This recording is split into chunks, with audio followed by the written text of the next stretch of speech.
Las ciudades se comportan como un organismo vivo. Nacen, crecen y se desarrollan.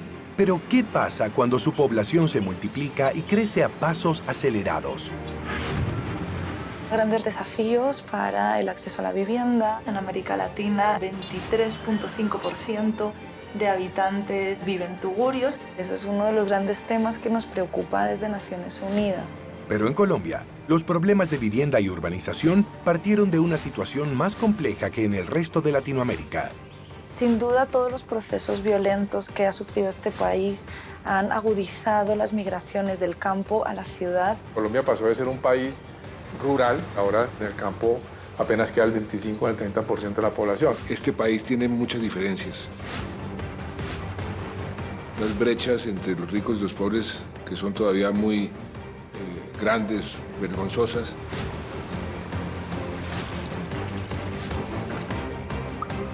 Cuando ocurre una catástrofe, se agravan las deficiencias socioeconómicas.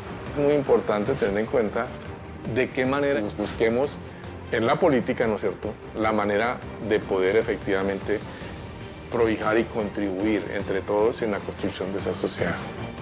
Para solucionar los problemas de vivienda, infraestructura y saneamiento, el gobierno colombiano tomó una serie de medidas. La ley 1537 es el punto de quiebre, donde volvemos la vivienda a una política de Estado. Un sueño que yo tenía desde hace mucho tiempo, darle inicialmente 100.000 casas a 100.000 familias de las más pobres de los pobres. Es una felicidad enorme. Suela mía para mí es lo máximo. Me ha transformado la vida. La propuesta que plantea el gobierno de Colombia, ¿podría ser una solución para el resto del mundo?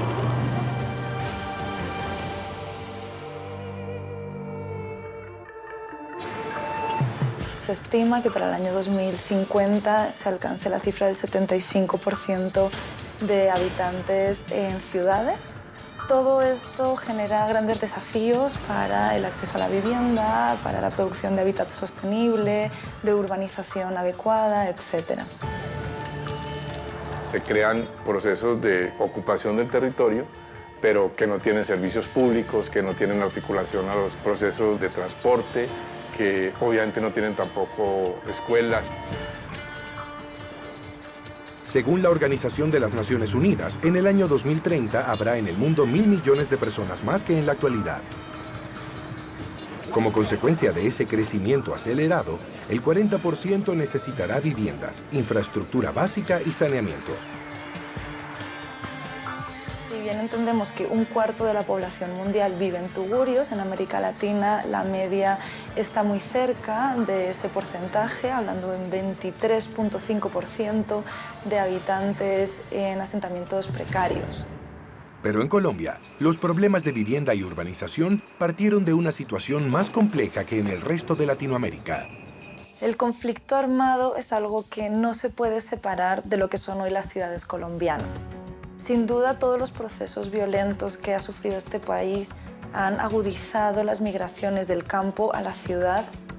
Colombia pasó de ser un país rural, donde el 30% de la gente vivía en las ciudades y más del 70% en el campo. Ahora vivimos más del 70% de la población en ciudades y en el campo apenas queda el 25 al 30% de la población.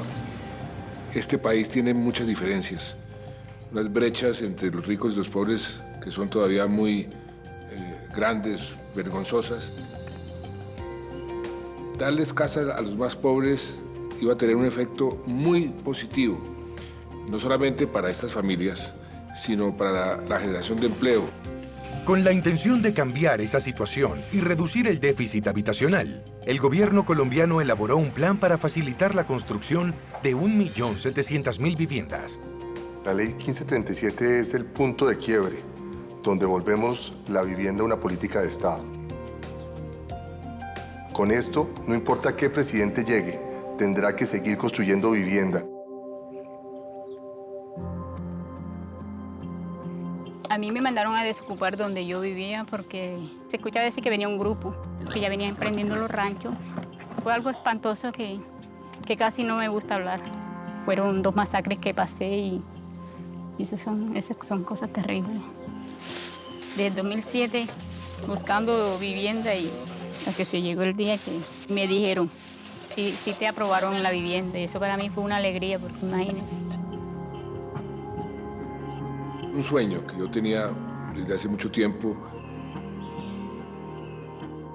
darle inicialmente 100.000 casas a 100.000 familias de las más pobres de los pobres, familias que nunca se habían imaginado que iban a poder tener una casa propia. Cuando yo supe que ya mi casa ya era aprobada, eso fue una alegría porque, o sea, ese para mí era como un sueño hecho realidad, porque, o sea, yo tenía la esperanza de algún día tener mi casa y bueno, ya la tengo y ahora sí, yo digo, bueno, ahora sí tengo mi casa y eso es una alegría inmensa.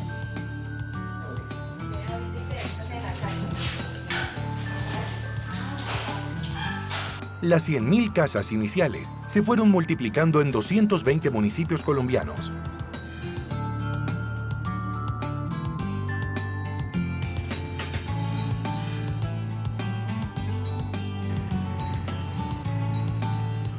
Decidimos que los más vulnerables, que los que más necesitan esas casas serían los primeros beneficiarios. Las mujeres han sido las más víctimas de las víctimas del conflicto armado. Mi nombre es Yasmina Moreno Ser. Yo viví en Río Quito, Boque Apartado. De allá me desplacé en el 2002. Fue por medio de la violencia, huyendo como fuera uno un animal. Conseguí una casa en el barrio Kennedy. Acceso al agua potable no. Teníamos cuando llovía. Me mojaba. Mucha gotera. Mucho hueco. Vivía en una situación muy difícil. Las víctimas tienen una prioridad en la distribución de estas casas, de estos subsidios. En la ciudad de Quibdó, en el noroeste de Colombia, el Ministerio de Vivienda construyó una ciudad dentro de otra ciudad, Ciudadela Mía. Yo me presenté allá a la Ciudadela Mía. Me tocó hacer trámite, los papeles. Pues yo decía, eso es mentira, yo no voy a salir, eso es mentira, yo no voy a salir. Me decían, tenés que ser positiva, que sí, tenés tu casa. Al tiempo me llamaron y me alegré y me vine con mis niños. ¡Adiós, vecinos!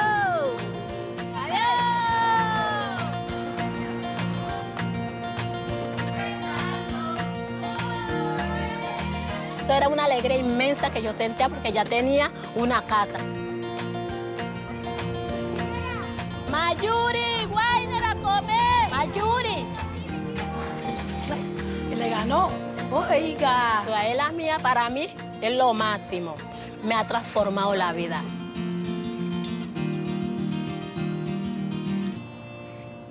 Cuando hablamos de urbanización es muy importante que no hablemos solo de vivienda. Tú tienes en las urbanizaciones posibilidades de que el tiempo libre te sirva para interactuar y mejorar tus relaciones con el otro. Básicamente esa es la definición de calidad de vida. Estamos haciendo una política de mediano y largo plazo y es una política que realmente va a ser fundamental para la paz y para el progreso de este país hacia el futuro. Además de la entrega de viviendas gratuitas, el gobierno implementó diferentes tipos de subsidios, incluso para los colombianos que ya tenían vivienda propia. Le estamos dando subsidios que equivalen al 43% de lo que vale esa vivienda. Así que estamos ampliando el abanico de oportunidades. No solamente nos estamos encargando de entregarle a las personas que no tienen nada, sino también dándole oportunidad a la clase media. Una de las cosas más impresionantes que yo he vivido como ministro es la entrega de los subsidios a estos soldados que son los héroes de nuestra patria. En la ciudad de Sincelejo, al norte de Colombia, vive uno de estos soldados, Luis Guillermo Mendoza.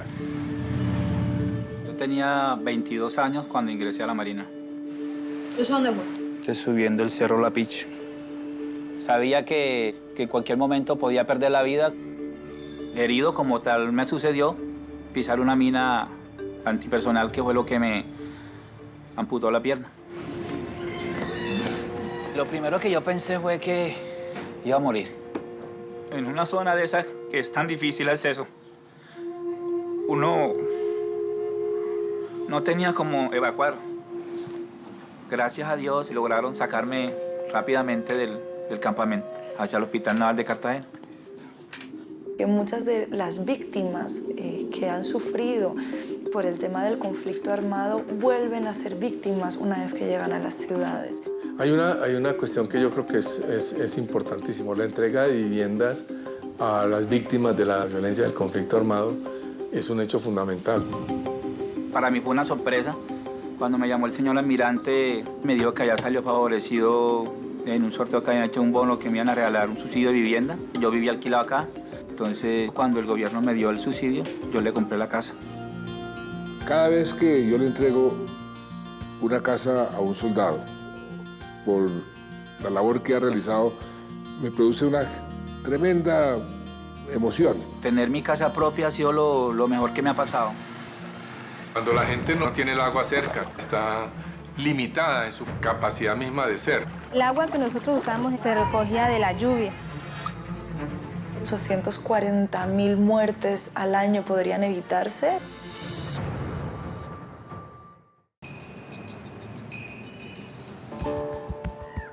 En el 2015, la población mundial alcanzó los 7.300 millones de personas y este crecimiento acelerado generó problemas de acceso a la vivienda, de infraestructura básica y saneamiento. Según la Organización Mundial de la Salud, en la actualidad, 2.100 millones de personas no tienen agua potable y más de 4.200 millones no tienen saneamiento. El agua contaminada, por supuesto, es peligrosa para la salud. Según la OMS, alrededor de 840.000 muertes al año podrían evitarse por las cuestiones de agua, saneamiento e higiene. América Latina es una de las regiones más ricas del mundo en cuestiones hídricas y sin embargo también acarrea muchos problemas en la falta de acceso a agua y cuestiones de saneamiento. Nosotros nos dimos cuenta que las necesidades básicas en este proceso novedoso de luchar contra la pobreza a través de la utilización del índice multidimensional, que muchas veces no bastaba con llevarles el agua al frente de la casa, había que conectarles el agua y ayudarlos a que utilizaran bien el agua. El gobierno colombiano elaboró un plan estratégico para llevar redes de conexión intradomiciliarias a zonas donde solo podían abastecerse de agua de lluvia. Entregamos 7.5 billones de pesos para hacer estas inversiones de agua potable y saneamiento básico. Esa cantidad de recursos se destinaron para que más de 6.300.000 colombianos tengan acueducto y 7 millones de colombianos alcantarillado.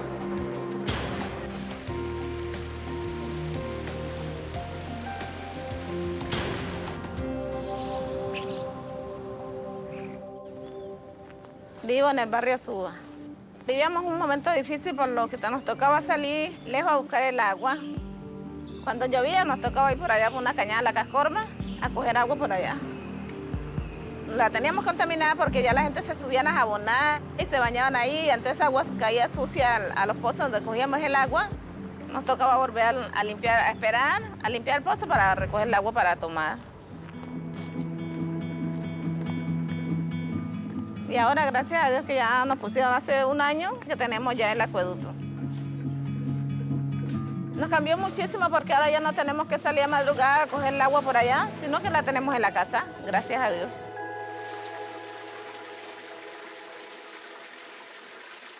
Sin el agua tú no puedes vivir. Entonces ya es un problema no solamente del día a día, sino existencial. Mi nombre es Jenny Janet Prado Palacios y estamos en el barrio Suba 1. El agua que nosotros usamos para hacer los oficios se recogía de la lluvia. Pues en la parte de atrás hay unos tanques donde caía directamente del techo y caía a los tanques. Asimismo, para recoger para la bebida, también sacábamos los baldes afuera y recogíamos el agua y luego la consumíamos sin hervirla. Tener acceso a agua potable o a saneamiento básico es una necesidad muy importante. Yo cuando abrí la llave sentí como una emoción, porque yo dije, ya no me va a tocar subir el agua del patio para poder lavar los platos acá sobre la casa, porque el agua me sale directamente de la llave. Estamos entregando viviendas que tienen aproximadamente entre 40 a 60 metros, dependiendo del lugar donde se entrega. Estamos entregando viviendas que tienen 2 habitaciones, adicionalmente sala comedor, una cocina, un patio y un baño totalmente digno.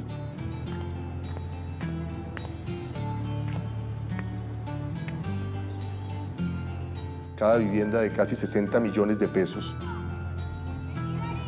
Lo que estamos haciendo es entregar viva unas viviendas que son ciudades dentro de las ciudades, donde entregamos no solamente esos ladrillitos, sino entregamos parques, CDIs, centros de salud, todo un conglomerado de situaciones que hacen que la gente se sienta viviendo dignamente.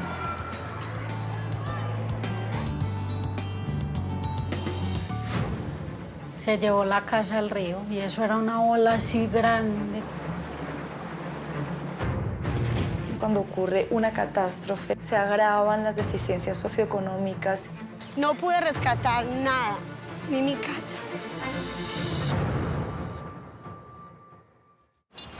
La Organización de las Naciones Unidas establece que todas las personas tienen derecho a una vivienda digna. Sin embargo, aún hay 1.000 millones de personas que viven en asentamientos precarios y cada vez que acontece una catástrofe climática, la situación empeora aún más. El nivel de complejidad para la reconstrucción después de una catástrofe es altísimo, ya que las comunidades afectadas no solo han sido afectadas en los términos físicos, sino también en los términos sociales, de tejido, de medios de vida, etc. Según la ONU, cada año los desastres naturales perjudican a más de 220 millones de personas y ocasionan pérdidas económicas que alcanzan los 300.000 millones de dólares. Las consecuencias de las catástrofes en los países dependen de su nivel de preparación, porque muchas veces cuando ocurre una catástrofe lo que acaba pasando es que se agravan las deficiencias económicas, las condiciones existentes medioambientales, etc. Y quizá ese sea uno de los mayores retos en países como Colombia. Colombia es un país muy vulnerable ante el cambio climático. El gobierno ha aprendido muchísimo a afrontar los desastres naturales. En el 2015 ocurrió una tragedia en el departamento de Antioquia, donde se encuentra el municipio de Salgar. Allí, la creciente de la quebrada La Liboriana dejó un saldo de 104 muertos, 12 personas desaparecidas y más de 300 casas afectadas.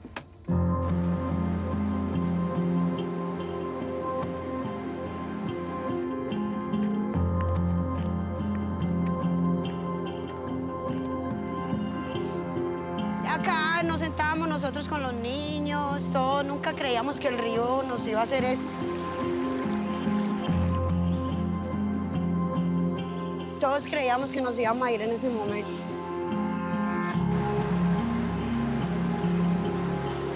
No pude rescatar nada, nada, nada, ni mi casa.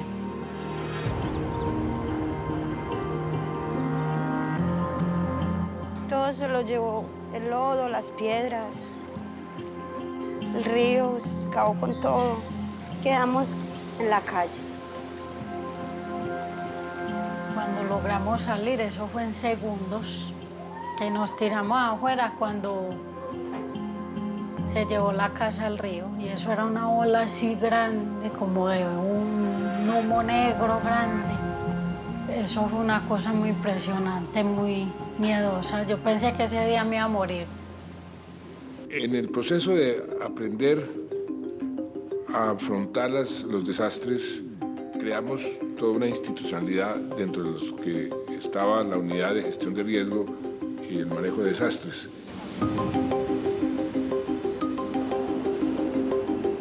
Esa unidad ha sido determinante en poder, por ejemplo, cumplirle a las familias en Salgar, después de esa avalancha que las afectó, poderle reparar sus parques, o entregarle unas casas nuevas, casi 300 casas, en un término cercano a un año.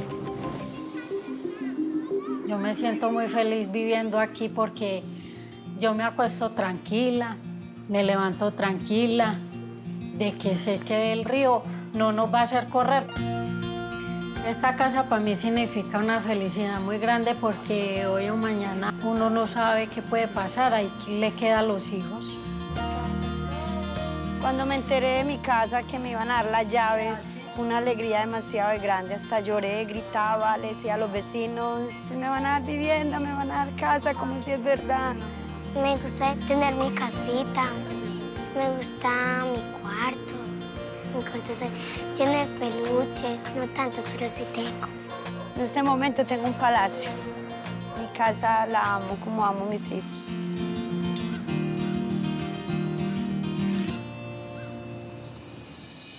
Dos años después de la catástrofe de Salgar, Colombia sufrió otra tragedia.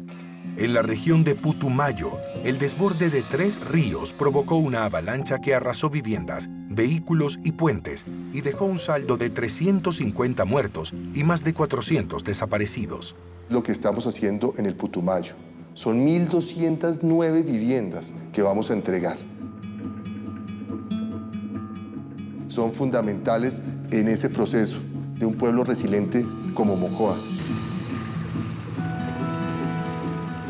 Esa cara de satisfacción, esa felicidad de las familias cuando les mostramos sus casas, dónde van a vivir y sobre todo el cambio que les produce en su calidad de vida, es algo muy satisfactorio.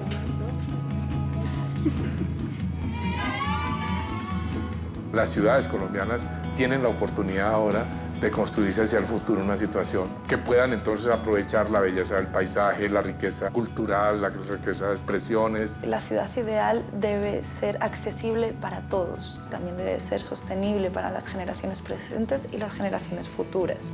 Aquí no se está preocupando uno por la necesidad del día, sino lo que viene para las siguientes generaciones. Según los datos provistos por el Ministerio de Vivienda de Colombia, el déficit habitacional en 2005 era del 12.5%. Para combatirlo, se implementaron planes que en 2016 lograron bajarlo más del 50%, llegando al 5.5%. Para llevar adelante este plan, se inició la construcción de más de 1.700.000 casas, 130.000 gratuitas, con una dimensión de 50 metros cuadrados y un costo promedio de $17.000 por casa, entregadas en ecosistema sostenible con parques, CDI, colegios, centros de salud y todos los servicios públicos. Se ha llevado agua potable a más de 6.300.000 colombianos y alcantarillado a 7 millones. Esta serie de medidas beneficia a millones de personas, pero su alcance es aún mayor. También genera, al cerrar las brechas, genera hacer de Colombia un país más equitativo y ese es otro componente importante en la construcción de la paz. En cada uno de los lugares de nuestro país estamos sembrando la paz a través de la vivienda, agua potable y saneamiento básico.